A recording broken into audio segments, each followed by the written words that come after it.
سارے ساتھیوں نے گفتگو بھی کی اور میں خود بہت زیادہ شکر گزار ہوں AWP UK کا کہ انہوں نے اس موضوع کے اوپر جو ہے وہ اس نشست کو رکھا، جو کہ بہت اہم تھا، صرف اس وجہ سے نہیں کہ ہمیں اپنے ہیروز کو جو ہے وہ یاد رکھنا چاہیے، ان کو خراج تحسین پیش کرنا چاہیے، بلکہ اس لیے بھی کہ جو نوجوان ہیں ان کے لیے بڑا اہم ہے کہ وہ ایسی مثالوں سے سیکھیں کہ کام کس طرح سے کیا جاتا ہے، کس انداز میں کیا جاتا ہے اور اس کو کیسے آگے بڑھانے کی آج ضرورت ہے۔ چودھری فتح صاحب کی جو ٹوبہ ٹیک سنگھ کی کانفرنس ہے اس پر بھی بات چیت ہوئی اور وہ ایک تاریخی کانفرنس تھی۔ آپ کو اس کا حوالہ جو ہے مختلف کتابوں میں بھی ملتا ہے، مختلف آپ جب لوگوں سے بات کرتے ہیں، مختلف تحریکوں کی بات کرتے ہیں تو اس وقت بھی اس کا ذکر آتا ہے۔ لیکن ایک بڑی اہم بات جو کہ اس زمانے کے حوالے سے، کسان کانفرنس کے حوالے سے آتی ہے، وہ یہ ہے کہ جب مارکسزم کا پورا نیریٹو جو ہے وہ آیا اور مارکسزم کی ایڈیالوجی جو ہے وہ پھیلی ہے، تو اس وقت ایک ڈیبیٹ کھلی کہ کیا کسانوں کا کوئی رول ہونا چاہیے یا نہیں ہونا چاہیے، یا وہ کوئی کردار ادا کر سکتے ہیں یا وہ کردار ادا نہیں کر سکتے، اور جس کے اوپر جو ہے وہ خود رشیا کے اندر جو ہے وہ کافی ڈیبیٹ اس حوالے سے رہی، اور مطلب لوگوں کو یہ کلیئرٹی جب تک کہ جو ہے وہ چین میں انقلاب برپا نہیں ہوا تب تک یہ کلیئرٹی پیدا نہیں ہو سکی کہ کسان جو ہے وہ کس طرح سے اپنا کردار ادا کر سکتے ہیں۔ تو ایسے موقع پر جس وقت جو ہے وہ یہ خود ایک ڈیبیٹ تھی کسانوں کی تحریک، اس کو جو ہے وہ جن لوگوں نے اٹھایا اور انہوں نے جو ہے وہ منظم کر کے دکھایا کسانوں کو، وہ اپنے اندر ایک بہت بڑا کارنامہ تھا، اور وہ آپ کو یہ بتاتا ہے کہ مختلف زمانوں کی جو ڈیبیٹس ہیں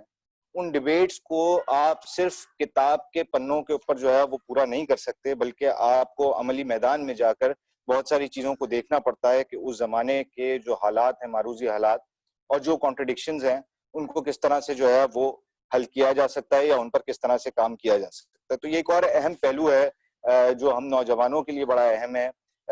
چودھری فتح محمد کا یا اس وقت کے جو کسان لیڈرز تھے ان کا، کہ کس طرح سے انہوں نے یہ دکھایا کہ کسانوں کا کیا رول جو ہے وہ اوورآل انقلاب کے اندر جو ہے وہ بنتا ہے یا تحریکوں کے اندر جو ہے وہ ہمیں نمودار ہوتا ہوا نظر آتا ہے۔ یہ اس لیے بھی بڑا اہم ہے کہ اکثر یہ بھی ڈیبیٹ آئی کہ 68 کی تحریک میں جو ہے وہ کسانوں کا کوئی رول نہیں تھا، تو اس حوالے سے بھی میرا خیال ہے کہ یہ بات اگر ہم وہاں کی اس وقت کی تاریخ کو دیکھتے ہیں تو غلط ثابت ہوتی ہے کہ جب 7 دسمبر کو جو ہے وہ مولانا بھاشانی نے جو ہے وہ کسانوں کے کو لیڈ کرتے ہوئے پورے ایسٹ پاکستان کے اندر جو ہے وہ ہڑتال کی کال دی تھی، تو ایسا نہیں تھا کہ کسانوں کا رول 68 کی تحریک میں نہیں تھا۔ وہی جو منٹو صاحب نے پہلے بات کی کہ ایسا ضرور ہے کہ ہم جو شہروں میں تحریک چلا رہے ہوتے ہیں وہ نظر زیادہ آتی ہے، اس کو پروجیکشن زیادہ ملتی ہے، لیکن وہ تحریکیں جو کہ جو ہے وہ گاؤں میں چل رہی ہوتی ہیں وہ نہ صرف زیادہ مشکل ہوتی ہیں بلکہ اس کو اس طرح سے شاید پروجیکشن بھی نہیں ملتی جو کہ جس کے وہ حقدار ہیں۔ کسان لیڈروں نے یہاں پر جو ہے وہ بہت اہم کردار اب تک ادا کیا ہے، اور ساتھیوں نے بتایا ہی ہے کہ کس طرح چودھری فتح محمد جو ہیں وہ سائیکل پر سوار ہو کر اور دور دراز گاؤں تک جو ہے وہ جا کر ان ساری تحریکوں کو منظم کرتے رہے، ان ساری کانفرنسز کو جو ہے منظم کرتے رہے۔ آج میں یہ سمجھتا ہوں کہ بڑا اہم پوائنٹ پر اس وقت کھڑے ہوئے ہیں۔ وہ اہم کس وجہ سے؟ وہ اہم اس وجہ سے ہے کہ چودھری فتح صاحب کا جو نظریہ ہے اس کو اس وقت سمجھنے کی بہت اہم ضرورت ہے۔ ہم یہ دیکھتے ہیں کہ 1917 میں ہم جس دور میں داخل ہو رہے تھے اور اس وقت جو سوال نمودار ہو رہے تھے، خاص کر لانگ ڈپریشن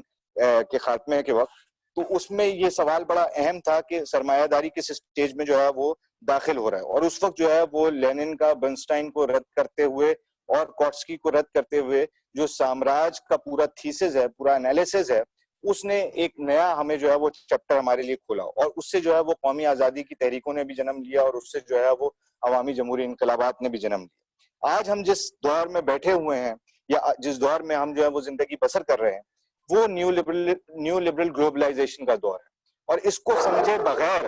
ہمارے لیے آگے بڑھنا جو ہے وہ تقریباً ناممکن ہے۔ ہم ٹھیک ہے وہی جیسے جو ہے وہ کچھ ساتھیوں نے بات کی کہ ہم جذباتی انداز میں جو ہے وہ بہت سارے اقدام اٹھا سکتے ہیں، ہم جو ہے وہ نعرے بھی لگا سکتے ہیں، ہم کھڑے بھی ہو سکتے ہیں، لیکن جب تک ہمارے پاس جو ہے وہ کوئی ٹھوس سائنٹیفک تھیسس نہیں ہوگا ہمارے لیے آگے بڑھنا جو ہے وہ ناممکن ہوگا. اور یہ وہ وقت ہے کہ جس وقت ہم اس چیز کو جو ہے وہ سمجھنے کی کوشش کریں کہ یہ ایک تو یہ بڑا جو ہے وہ شکوہ آتا ہے کہ 20ویں صدی کے سارے انقلابات جو ہیں وہ ناکام ہو گئے. لیکن اگر آپ غور سے دیکھیں گے تو 20ویں صدی کے انقلابات کا ایک ہدف تھا یا ایک چیز تھی جو کہ وہ پوری کر سکتے تھے, اور انہوں نے وہی چیز پوری کی, اور وہ یہ تھا کہ ان تمام ممالک کو کہ جو کہ کسی نہ کسی انداز میں سامراج کے زیر سایہ تھے یا ان کے ڈائریکٹ تسلط میں تھے, ان کو انہوں نے بیک وقت سامراج سے بھی چھٹکارا حاصل کروایا, اور ساتھ ہی ساتھ جو وہاں پر فیوڈل نظام موجود تھا اس سے بھی جو ہے وہ ان کو نجات دلوائی. اس وقت ایون وہ علاقے یا ملک جن میں بعد میں رد انقلاب آیا اور جو ہے وہ آج وہ سوشلسٹ یا ورکرز ریاستیں نہیں ہیں, ان میں بھی اگر آپ دیکھیں گے تو وہ آج کم از کم جو ہے وہ آزاد سرمایہ دارانہ ریاستیں ضرور ہیں, وہ سامراج کے تسلط میں اس طرح سے نہیں ہیں. تو ہمیں یہ سمجھنا پڑے گا کہ وہ پوری سٹیج ایک سامراج کی سٹیج تھی جس کے خلاف جو ہے وہ لینن کا پورا تھیسس تھا, اور جس کے اوپر جو ہے وہ اس وقت ایک ایکٹیویٹی ہوئی. اب جو ہم جس زمانے میں داخل ہو رہے ہیں وہ ہے نیو لبرل گلوبلائزیشن کا دور, جس وقت سرمایہ لکوڈ ہو چکا ہے اور وہ پلک جھپکتے جو ہے وہ ایک جگہ سے اٹھ کر دوسری جگہ پر جو ہے وہ پہنچ جاتا ہے. اور اس وقت جو اہم بات ہے وہ یہ ہے کہ ہمیں مختلف جو سیکشنز ہیں سوسائٹی کے, نہ صرف ان کو جوڑنے کی ضرورت ہے بلکہ جو مختلف ممالک میں کام ہو رہا ہے اس کو جوڑے بغیر ہمارے لیے آگے بڑھنا جو ہے وہ ضروری نہیں ہوگا. میں اپنی بات کو جو ہے مختصر کرتا ہوں, شاید گفتگو زیادہ ہو گئی اور ٹائم باقی کم ہے, بہت سارے دوستوں نے بات کرنی ہے, میں خود یہاں پر بیسیکلی تو سننے کے لیے بیٹھا ہوا تھا. آخر میں بس اس نظم پہ جو ہے وہ اختتام کرنا چاہوں گا اپنی بات کا کہ ظلم کتنا ہو چکا, خون کتنا بہہ چکا, لوگ کتنے مر چکے, لاشیں کتنے سڑ چکے, خون کی لالی بکھری ہے شہر میں, رات کی تاریکی ہوتی ہے سحر میں, آزاد ہو کر بھی آزاد کہاں ہیں, برباد ہیں ہم آباد کہاں ہیں, درد سے سینہ پھٹنے کو آتا ہے, منہ جو بند تھا کھلنے کو آتا ہے, پہچان اپنی ذات مان میری بات, یہ سب نتیجہ ہے چپ رہنے کا, حق کھونے کا, ظلم سہنے کا, حق اپنا چھوڑ کر دوسروں کا مارتے ہو, پھر مدد کے لیے مسیحا پکارتے ہو, ظلم کرنا ہی نہیں ظلم سہنا گناہ ہے, خون کے دریا میں یوں بہنا گناہ ہے, کیوں ذہن تمہارے سوچنا بھول گئے, ظالم کے منہ کو کیوں نوچنا بھول گئے, بتا دو نا ان کو اب تمہیں سے دنیا ہے, تمہیں سے تاجر ہے, تمہیں سے بنیا ہے, فیصلہ تمہارے پاس تھا, فیصلہ تمہارے پاس ہے, حالات کے سیلاب کا تمہیں کتنا احساس ہے. بس اس احساس کو جو ہے وہ جگا کے رکھنا ہے جو چودھری فتح محمد کا احساس ہے. اس کے ساتھ میں رخصت لوں گا. بہت بہت شکریہ تمام ساتھیوں کا. Thank you very